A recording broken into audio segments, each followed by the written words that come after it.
I'll probably not say some of the statements which have been said before on energy. Maybe during the course of the discussion, I would really see how the energy is really dissipated, as well as probably the excitement and interest you guys have in something which I'm going to take. So I don't have too many slides. Let me start with a disclaimer, right? The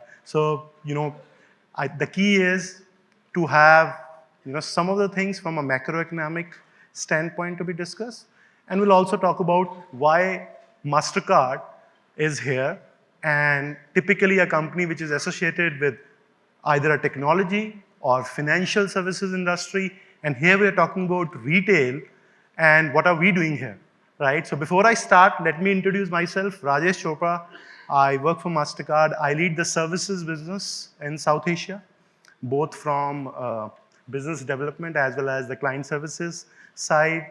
We have a team in Gurgaon, in Mumbai, Hyderabad, across different locations which work on different, I would say, consulting, analytics, and many other solutions. So which I'm going to give a sneak peek, but as you get more time, you can visit our booth outside. We can show you demos, some of the capabilities that we have, and we'd love to have a discussion on any of those solutions. So to start with, some of the macroeconomic landscape, right? Not too many charts, 2 charts, very focused numbers, right? The left one talks about how inflation has continued over the years. So there is a 4-year average, which you can see, and there is something which is as recent. Now, what does it mean, right? It means one word, which is resilience, right? Some of the other, I would say, first world countries, as we say, are probably not used to such kind of inflation numbers, right? Hence, if you see that chart, you could see a huge gap between what their averages were in the past versus where they are today. However, developing nations like ours, while we are not Viksit, if I refer to the past presentation, there is a component of running with what we have in terms of our constraints and being more resilient when external environment changes. So if you see the gap for India and even Indonesia to some extent is not huge on where our averages and where our inflation numbers are. Whereas there is a huge difference in some of the other countries. Now there's a direct correlation and translation even from our government standpoint, right? The policy rate or the repo rates, as we say, right? Pretty much in line, right? Where it is not the case if we look at many other nations, right? So there's a strong correlation of how the inflation is moving and where our policy rates are, and how in India it has been managed really well in last few years, and because of that, while the entire world is crying about high inflation and some of the impact, again there is an impact here, but not to the extent because we are used to managing that being a developing nation. Now, another set of charts, only 2 key things to note is the spend pattern, right? We talk about youth. We spoke Gen Alpha and Gen Z and how they are spending in our, some of the previous presentations. But pre-COVID and post-COVID, a clear trend, right? The spend, if you see, obviously pre-COVID, there were 2 or 3 cities, and I'm sure all of you are aware that, again, the Bombays of the world, the Hyderabad of the world, the Bangalores of the world did show some spark. And again, just to ensure I make the charts clear, the blue ones means higher spend, or the bluish and the turquoise one, versus the red and the oranges are more like upcoming. So there, if you see, pre-COVID, there are very few blue or turquoise spots. Whereas as we have moved in some of the recent years on the left chart, that pattern has really enhanced, right? And you could see how the spend is moving. And the right one is more around where they are spending. What are those categories? Is it apparels? Is it quick service restaurants, luxury restaurants, grocery, right? So there also, you could see there is a different trend. In some of the categories, there is a consistency, But in some of the categories, there's a sinusoidal curve, right? It also depends upon seasonality during the course of the year. What months you purchase what, right? In India, as we all know, the festivals drive a lot of luxury spend. Some of the omens drive jewelry spend, right? And we all know that there's a big shift post-COVID also from food and grocery in those days versus eating out. And that trend continues with people working across different cities, not in their hometowns, probably not staying with their parents, and eating out much more like in many of the Western countries. So, these are some of the trends. Now, why are we even talking about this, right? Before I go to next slide, where I said to start with, what is Mastercard known for, right? And this is where we really want to say it is not only payments. It's a world beyond payments, right? And if you see the department or the vertical which I lead, which is more like a professional consulting arm of Mastercard, right? There are, the first foot in the door would be through our network technology relationships. But once our partners are on board, there are end consumers who spend, we can actually create much better services, not only for our B2B partners, but also in a B2B2C model for end consumers. And this is where some of those logos, if you see, where we have worked really closely. I'm going to talk about even Chopra Stop. Again, a sneak peek into a case study of what we did with them. But then globally also, right? Different airline brands.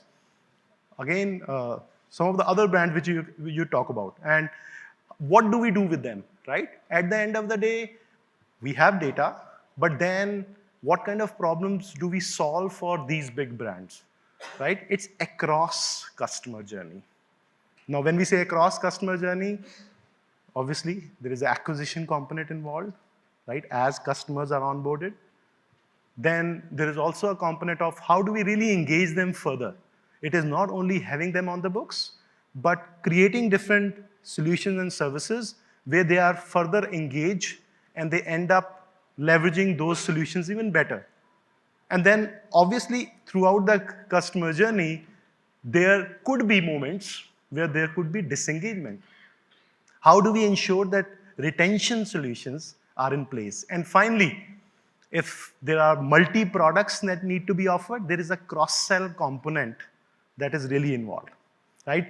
So from an entire end-to-end customer journey standpoint, from acquisition to engagement to retention, cross-sell with different partners, this is what our key job is. Now, let me take a few examples. There are times we help airlines on what is the better seat utilization. What times during the day pricing should be maneuvered? What should be the price of an aisle versus a window versus a middle seat, right? This is where some of the airlines work with us. Similarly, menu prices for a quick service restaurant, and we have those Legos, right? During breakfast time, what sells more? How do we price? How do we create combos? So, it's no longer a technology solution just to ensure that a transaction happens, but it's much beyond than a transaction to a personalization journey. I know we briefly touched upon in the previous presentation what personalization is, but if we talk personalization at length, and I'll take a case study like I said in detail, it's about making every digital interaction relevant, right? What is it required? To ensure that when an individual is provided something, it's not a bombardment, it's not a mass marketing. It is something where the response rates can be high if the relevancy is also high. And obviously, personalization in new age cannot happen unless we have a solid and a robust infrastructure and technology to support. Powered by AI, yes, absolutely. What are those deep neural networks? What are those solutions which help some of that processing which couldn't happen before because the time it used to take was much higher. Now the cost of computing has really come down. Some of the decisions can happen real time, and hence we can create appropriate personalization. And this is where we really help our clients to cater to their customers and create products which are highly relevant for them. Now, let me talk about a case study here. I'll give some time for you to go through the slide, but if you really see that, right, the key is, the capability which I'm talking about is called dynamic yield, right? That is one of the Mastercard product, where personalization is the key, right?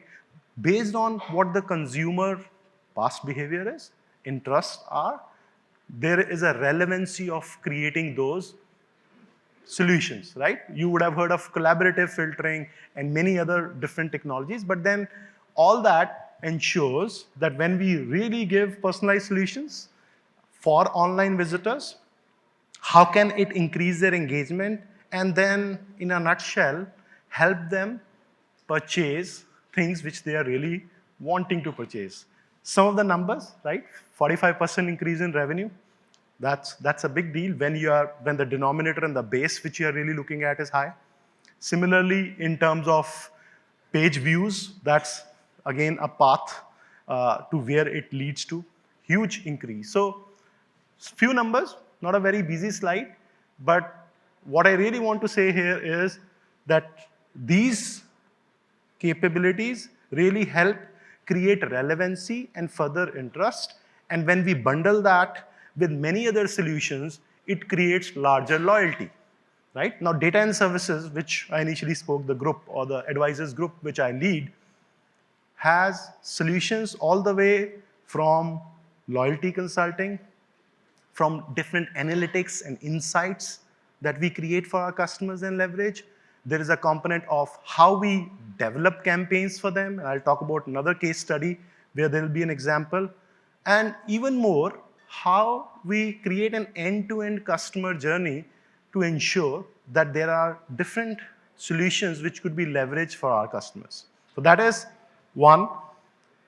Second, right? That was more about India client, but since our organization as well as the teams that work for all the clients, all the way from Australia, New Zealand, other AP countries to Middle East, Latin America, Europe, everywhere. Now, this is more of a Southeast Asia example, right? And this is where a component of data comes in, right? And if you visit our booth, we can probably show you the capability in detail. But what it means is many of our customers, right? Even if I talk about merchants from that standpoint, who are our direct customers, might have some data elements around their own consumers, but then Mastercard will probably have much larger access, and we can create meaningful insights on things which even our customers would not know further for their own consumers. And this is where those deep dive data spending insights, right, and the consulting component of matching which segments they really belong, what kind of passions they have, right? Are they sports enthusiasts? Are they luxury travelers? What kind of affinity they have? Based on that, we not only propose what kind of activities a merchant can do with them, but we help them even executing that from a last mile connectivity, right? This is where the component of campaigns, right? Spend stimulation campaigns comes into picture. It's not only about just proposing that based on this, this is what an organization should do. Say, this is what we believe all of you should create in terms of solutions, and this is how we help you in creating. If you can do yourself, and in many cases our customers believe that they have in their own backyard teams who can create that for them, and in many cases we help them doing, and this is where the end-to-end solution is what I spoke before. Again, anonymization, aggregation, customer consent, privacy, all within the realm of some of the criteria that we work with, because there is a data element. I know sensitivity around data is a big topic. But this is where the anonymization and aggregation helps us not have information at a real customer level, but with groups that are created so that from a privacy standpoint, everyone is comfortable, right? Outcomes, if you see from luxury shoppers, and again, it shows plus 5%, but the kind of base we work with, it's a real strong impact to the top line of our customer. And again, in terms of luxury shoppers, right? Pre-COVID, they used to have a behavior. Post-COVID, probably those behaviors were not there. How do we rekindle those behaviors, right? Even in terms of affinity, come to them and say, you used to spend, is there something that we can help? There was a behavior in the past, how can we encourage that? And that result in plus 58% is, in terms of those shoppers coming back and then again going to that scenario of spending back. So again, in a nutshell, lot to say, but I thought I'll give a sneak peek. This keynote is supposed to be a sneak peek into the breadth of capabilities. There are many other details. Like I said, please visit our booth. We can take you there. I don't think there's a lot of time for question answer. If there are one or two, I can take it now. Else, thank you very much.